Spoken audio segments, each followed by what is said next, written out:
Hey everyone, this is Joshua Orro, the Mustang Prince, from Mustang Prince Orro Reports. And today, I'm doing another countdown video.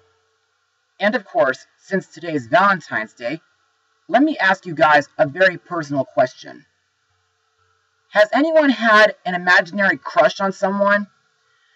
Well, I'm sure everyone, either male or female on the internet, has had some, whether being from a book, or a movie, or even in the realm of animation. And of course, there are many out there to choose from, whether being well-known or underrated. And today, I picked out 10 of them to see which animated characters I have a crush on. Of course, me being a boy, I'm going to count down the female characters. And this will not only feature those whom I like the most, but it's also the ones who I support and root for. Also, I will be talking about their relationship with their significant others. So, for all you at home on this special day, if you have a sweetheart, sit close beside him or her, get some flowers, and enjoy a box of chocolates together. For these are my top 10 cartoon crushes. Who is he kissing? Is it me? Or is he making love to a fantasy? Who is he kissing? Wish I knew what he's thinking of when he looks into my eyes.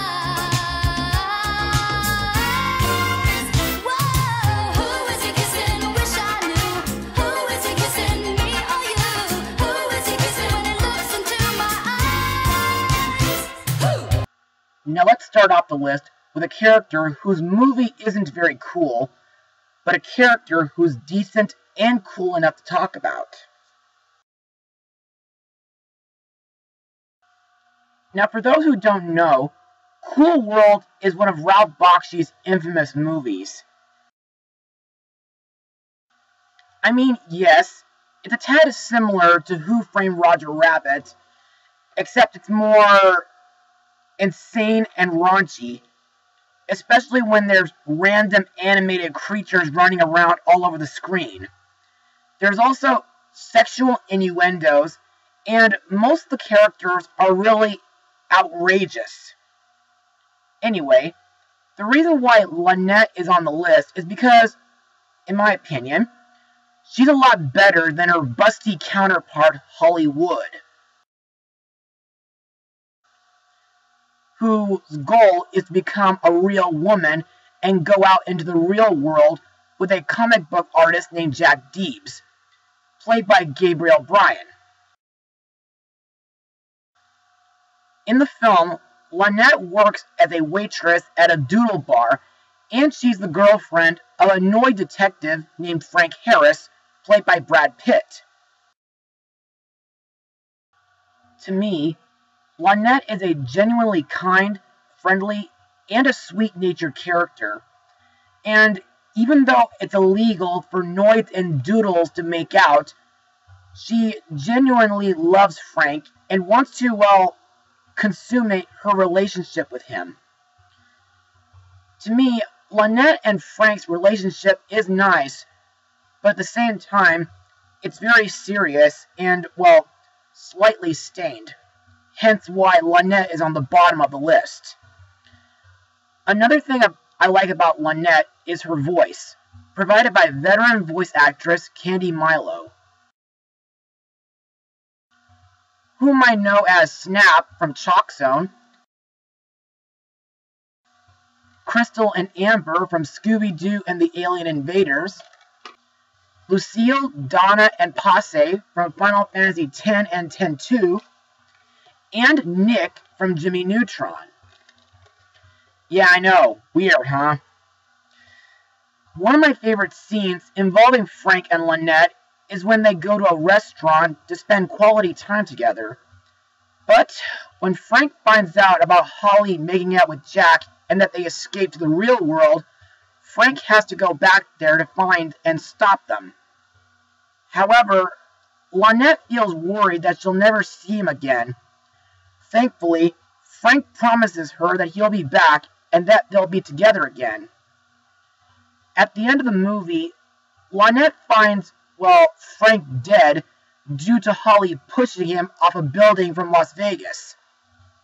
However, thankfully, there was hope, because when a Noid is killed by a Doodle, the said Noid will become a Doodle themselves, which gives Frank and Lynette a chance to consume their relationship at last. I mean, to me, while that was pretty insane, I do have to feel happy for them. Lynette, maybe a Doodle, but still a cool woman.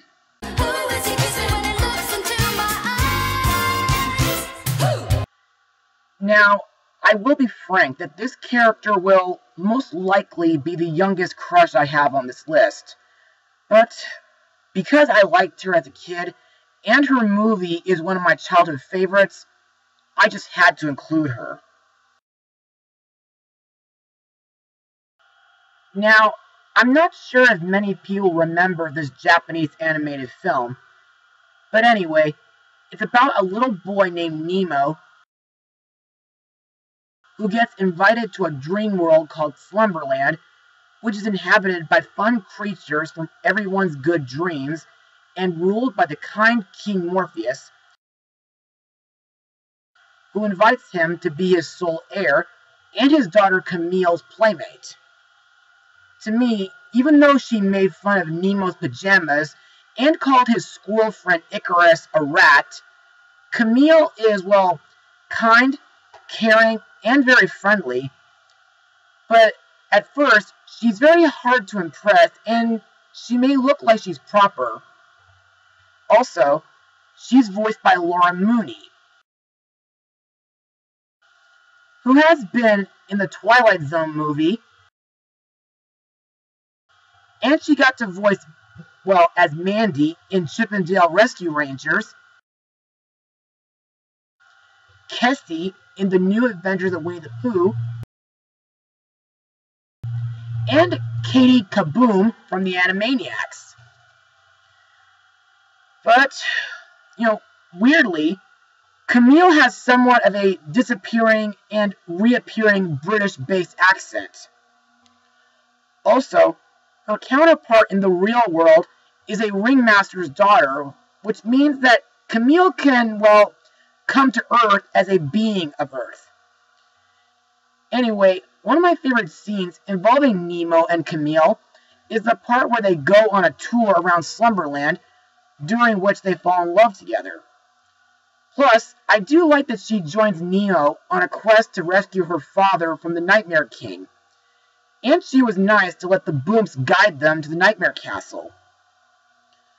Also, I do like the part when Camille punches Flip and sentences him to no cigar smoking.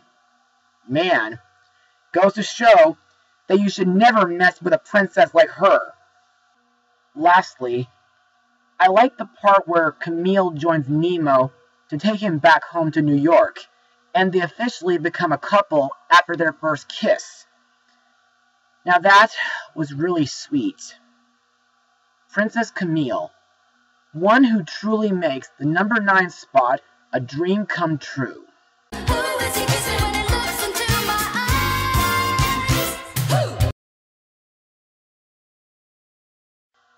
Yeah, I know it's kind of awkward to include an animal character, but anyway, to me, this movie is an underrated Christmas film, and it has wonderful animation and memorable songs, and great characters like Slyly and Leonard, including the evil Stormella, voiced by the great Whoopi Goldberg.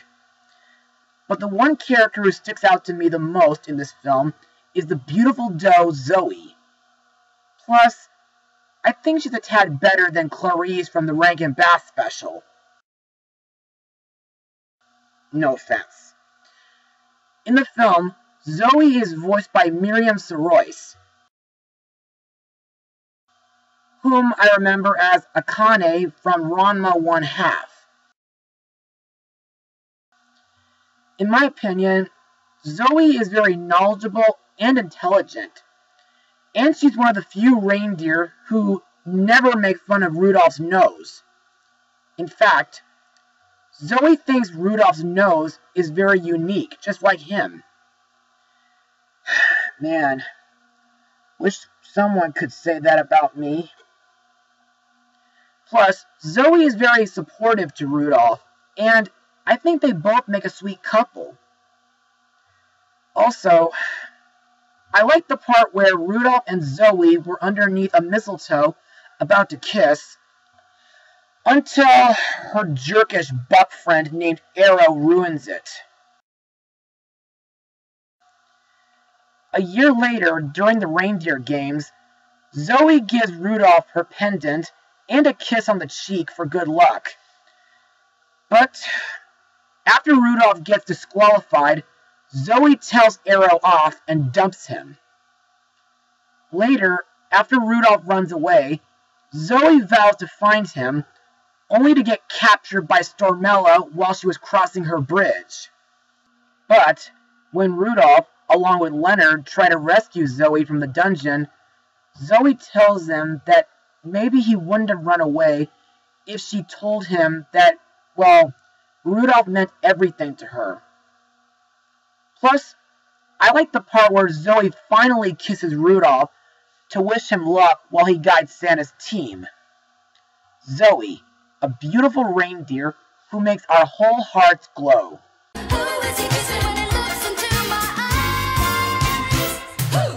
For this spot, I'll be talking about two different characters who both have something in common. They're both part of a group of friends, they have special powers, and they're both princesses from another world. Let's start with the first princess in our tie. Bloom is the princess of Domino, as well as its guardian fairy, and one of the founding members and leader of the Winx Club. She's also an alumna of the Althea College for Fairies and the keeper of the Dragon Flame. In the beginning of the show, Bloom started off as an insecure girl because of her ignorance of her true origins and her strange yet surprisingly potent powers. Later on, as she learned more about magic and herself, she grew increasingly curious about her past and whom her biological parents are. However, Bloom does have a tendency to run away when things get too hard or confusing for her. And she can also be impatient and stubborn, and she has a short temper. Bloom is also impulsive at times when she's led to bad experiences for both her and her friends. Her greatest strength and greatest weakness was her status as the guardian of the Dragon Flame. While the Dragon Flame may well have made her arguably the most powerful fairy in the magical dimension, it also consistently drew numerous enemies to her, such as the Tricks, Lord Darkar, Valtor, the Ancestral Witches, and many others. Despite her flaws, Bloom still has a heart of gold. She cares for all of her friends, allies, and families, and she's always willing to help and fight for a good cause. Bloom has also shown herself to be selfless, caring, tough, brave, and a true capable leader. Also, her voice actress, Molly C. Quinn, does a wonderful performance, and I like that in the first CGI film, The Secret of the Lost Kingdom, Bloom never gives up when she's trying to find her biological parents, as well as lifting her sister Daphne's curse later in the series. Also, I think she and her boyfriend Sky make a nice couple together. And, well, I also like when she and her friends help an Earth fairy named Roxy find her place in the magical dimension. However, I do wish I could describe how Bloom is in the later seasons and in her spin-off show, World of Winx, but then again, we'd be here all day. Now let's move on to Starfire. And let me remind you that I'm not going to talk about how she is in the comics, Teen Titans Go or anything like that. I'm going to talk about how she is in her 2003 TV version. Anyway, Starfire is an alien princess from the distant planet of Tamaran. She's also one of the members of the Teen Titans and Robin's girlfriend. Before she joined the Titans, she was raised by a Tamaranian named Galfor. Later, Starfire was traded as a slave by her corrupted sister Blackfire to the Gordanians in order to bring peace to a war-torn Tamaran. Luckily, Starfire broke free from the brig aboard the Gordanian ship and landed in Jump City, Earth, and ran into her, friends, Robin, Raven, Beast Boy, and Cyborg, who joined her to fight the Gordanians. To me, Starfire is a cheerful and sweet, yet strong, naive, and considerably insecure person, and I like how she uses her emotions while flying and using her ultra-violent powers to help her friends fight crime. And, though it can be pretty weird, it's still interesting how she can learn any language through lip contact. Plus, I really love Hendon Welsh's voice as Starfire. It makes her sound really innocent and kind.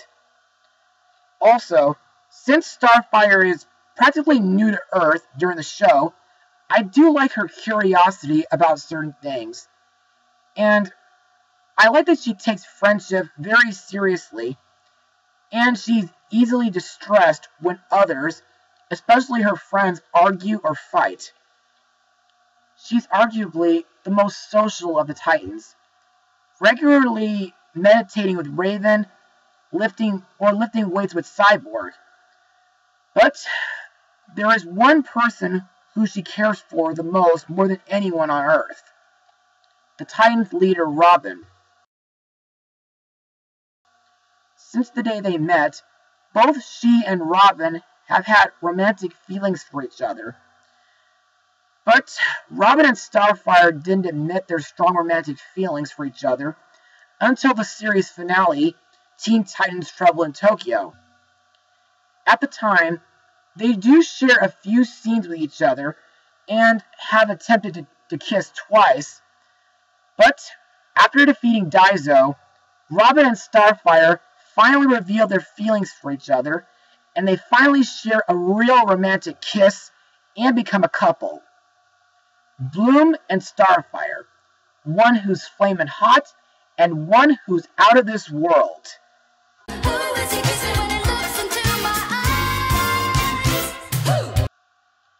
For the number 6 spot, we're going to talk about a vampire character who was given to us by Genndy Tartakovsky, and believe me when I say that she gives Bella from Twilight a run for her money.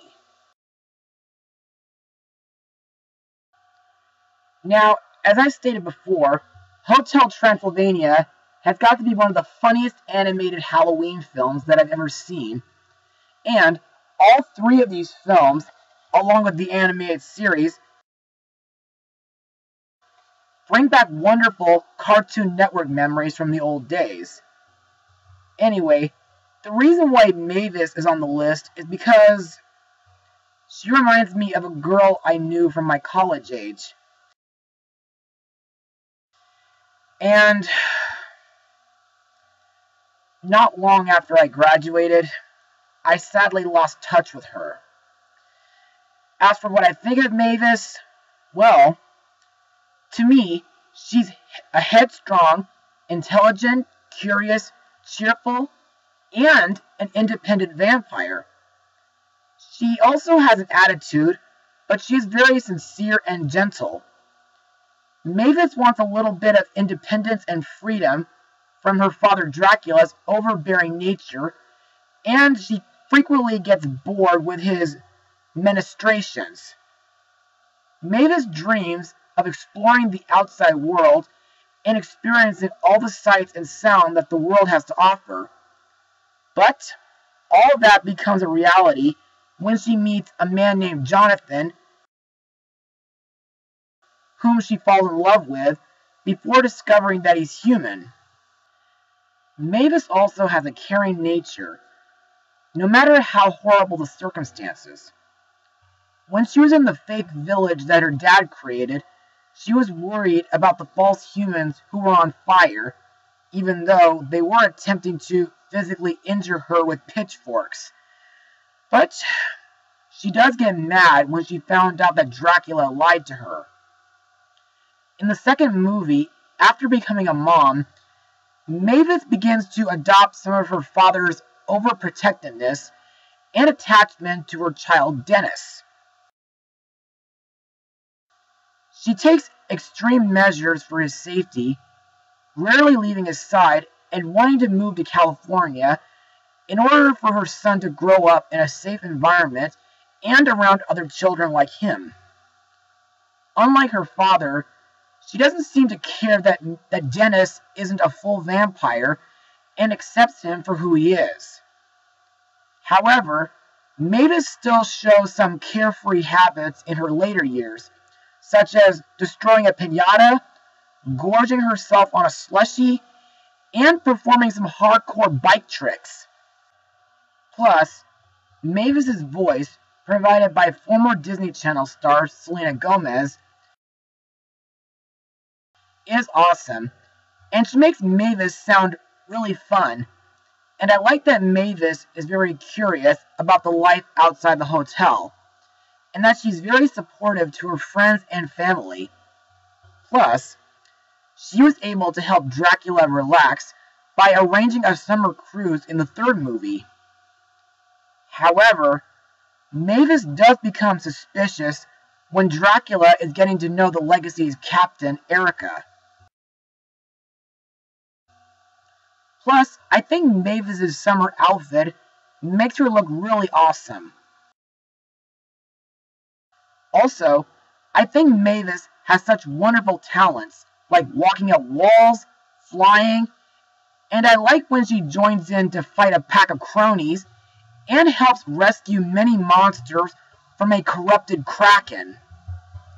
Mavis, a vampire who's united humans and monsters with a very special zing.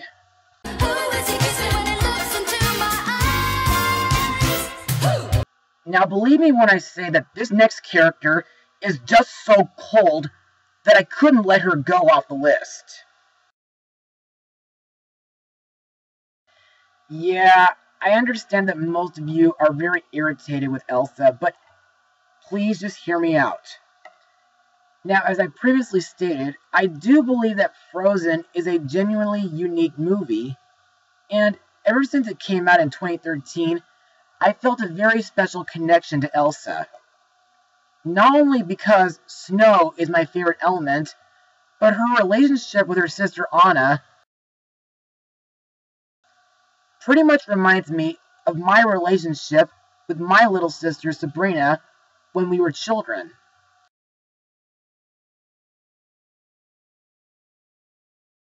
Plus, I can almost see myself in Elsa's shoes, due to her not being able to control her powers by distraction of fear.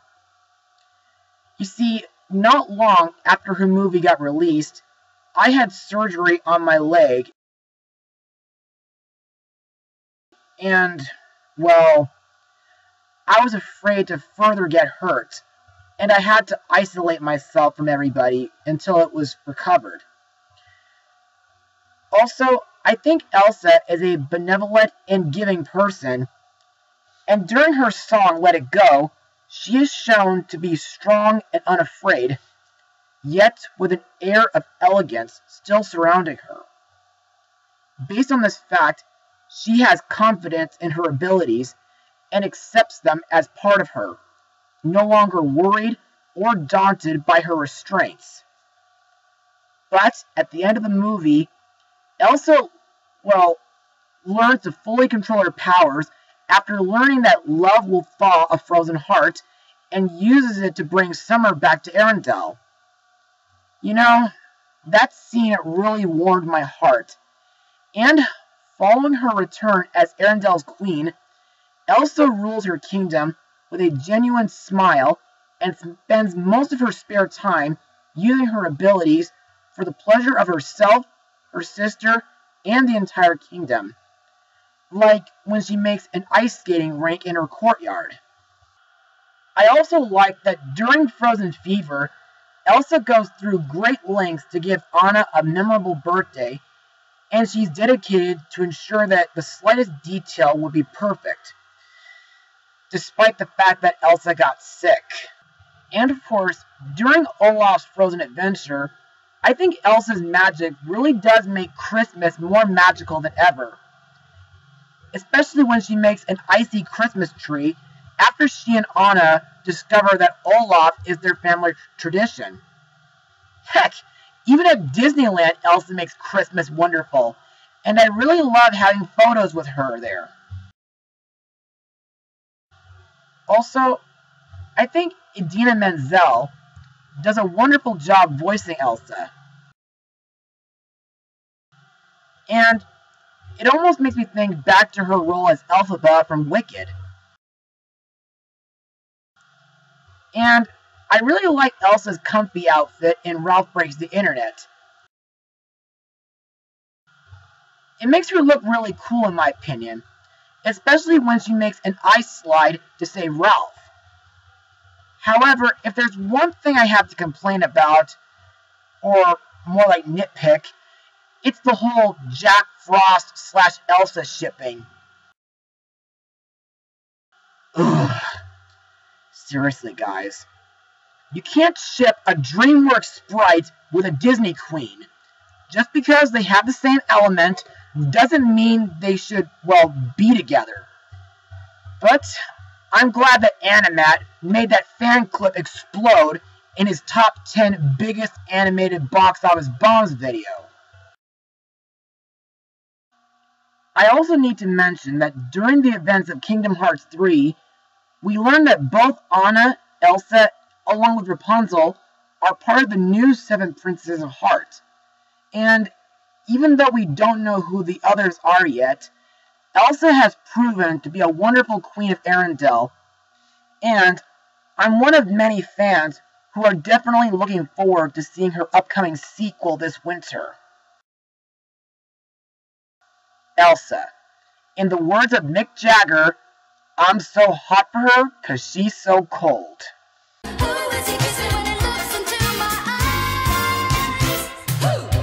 Now here's where we talk about another teenage superhero. But unlike Starfire, this character is from a very incredible family. Now, if you may recall, during my blog of Incredibles 2, I did mention that I was exactly Violet's age when the first movie was released. And during those events, Violet is seen as shy and withdrawn, as well as having an understated taste in clothing and having a shadowy hairstyle. Also, she does have a crush on a young boy named Tony Reidinger.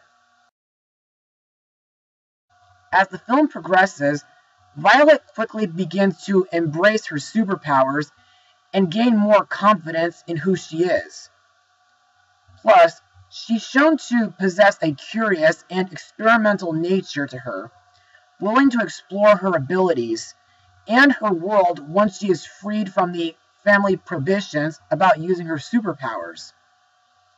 She also has a sharp and observational sense of humor, and despite a strong sibling rivalry, she is strongly protective of her brothers Dash and Jack-Jack.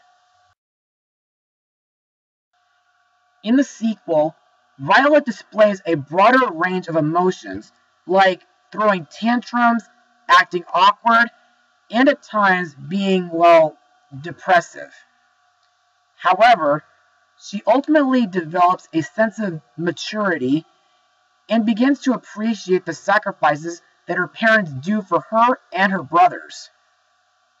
The many things I like about Violet is her independence, and I like when she conjures up a force field on the Incredicoaster to protect the riders from Jack-Jack's fire attacks, which makes me want to give her a high five. And I think Sarah Vowell does a great job voicing her.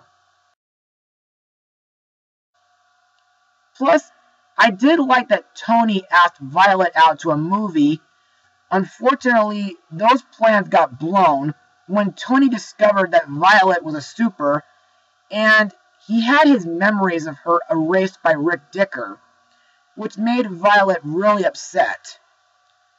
But after the supers became legal, Tony and Violet begin a new relationship and plan a new movie date, only to witness 2 speeding cars in a shootout. Hopefully, if The Incredibles get a 3rd movie in the future, I hope to see more of Violet and Tony getting together and having their relationship improving. Violet, a teenage superhero whom should never be invisible from the big screen.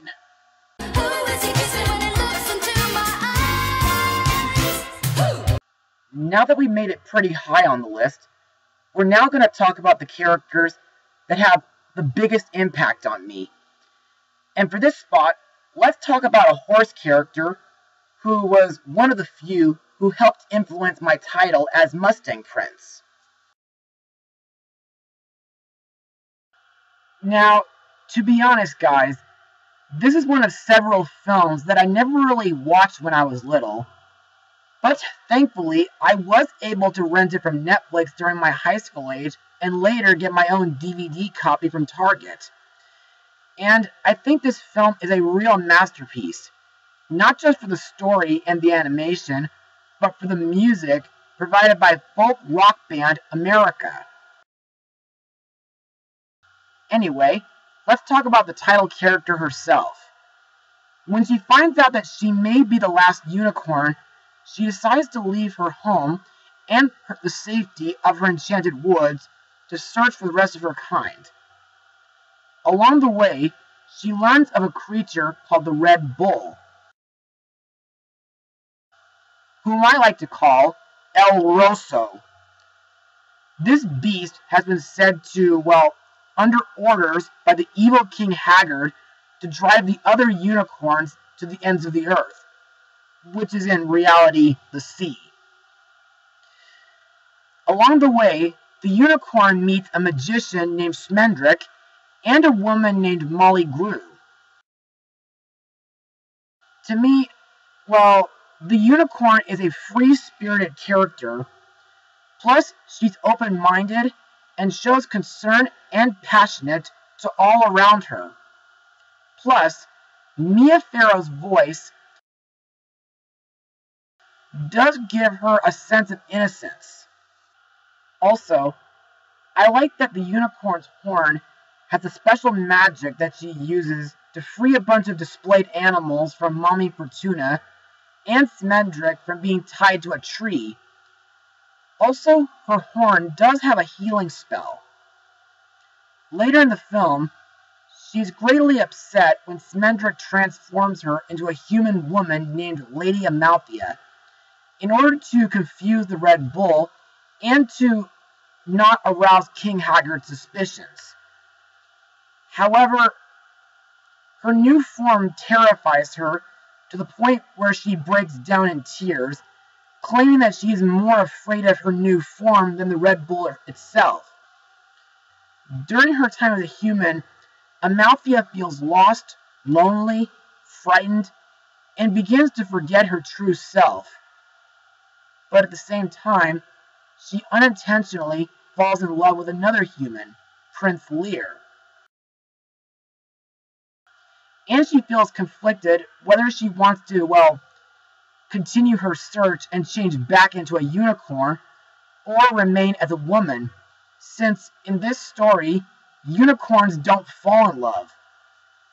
However, after she changes back into a unicorn, and when Lear gets hurt by the bull, the unicorn bravely charges at the monster and drives it into the ocean, which frees the other unicorns. Afterwards, she admits that she is glad that she has had the chance to experience being human, as it allowed her to find love and meaning in her life, something that no other unicorn has had or will ever know. With such a beautiful unicorn like Amalthea, her light makes me glad to be alive.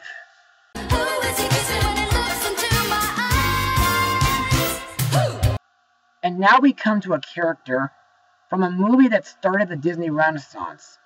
And trust me when I say that she holds a very special place in my childhood.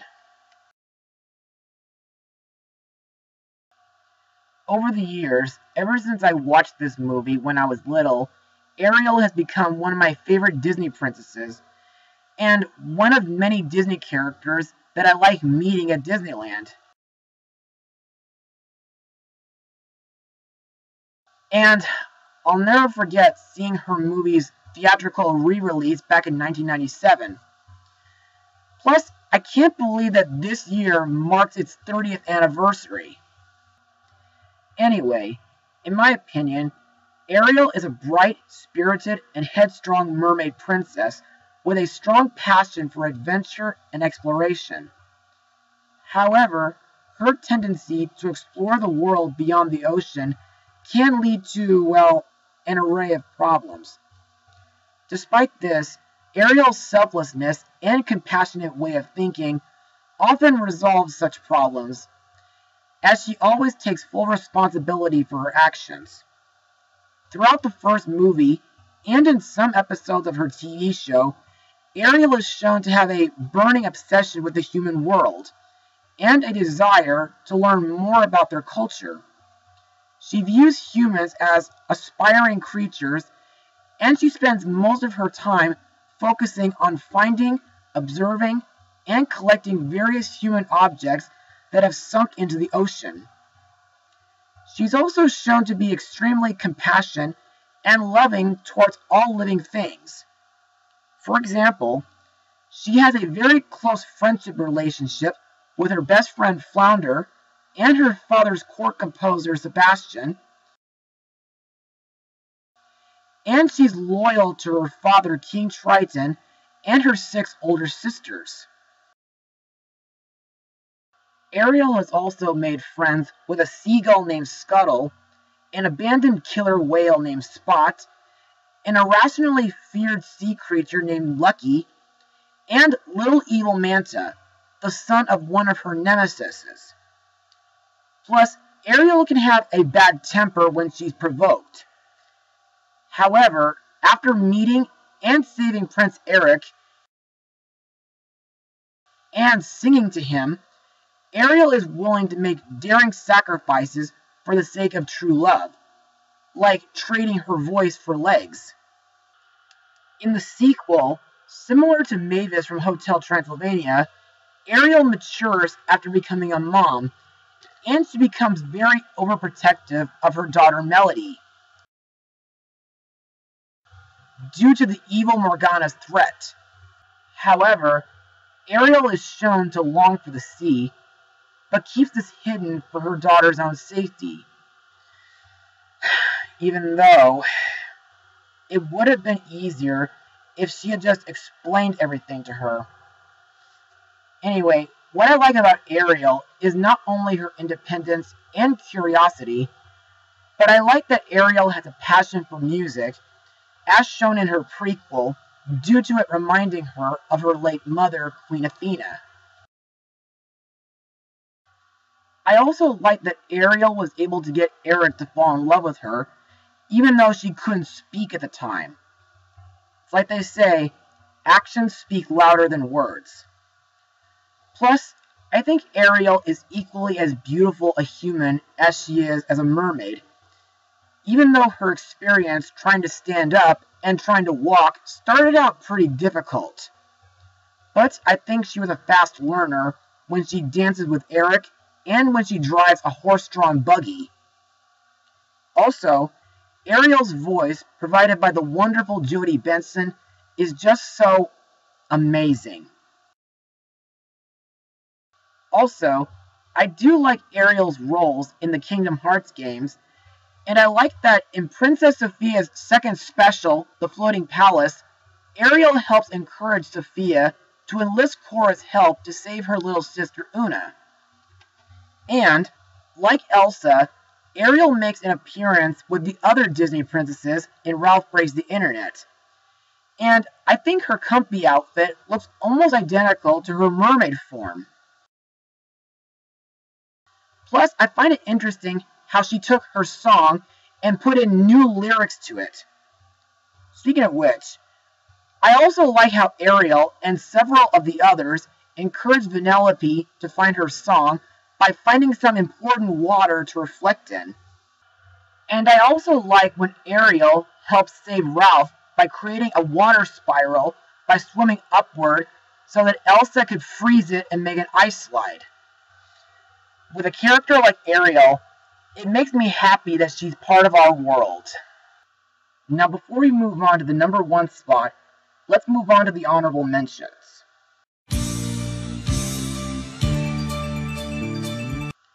Like my top 13 films that I hate, I'll be showing the characters that I couldn't find a spot on the list, but those I still like and support, in a clip show. So, take it away, computer.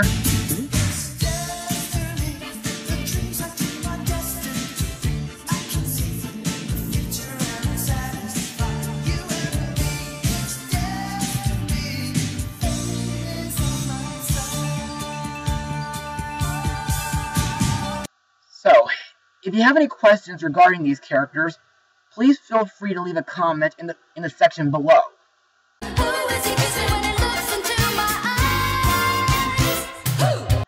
You know, this was a really hard list to put together.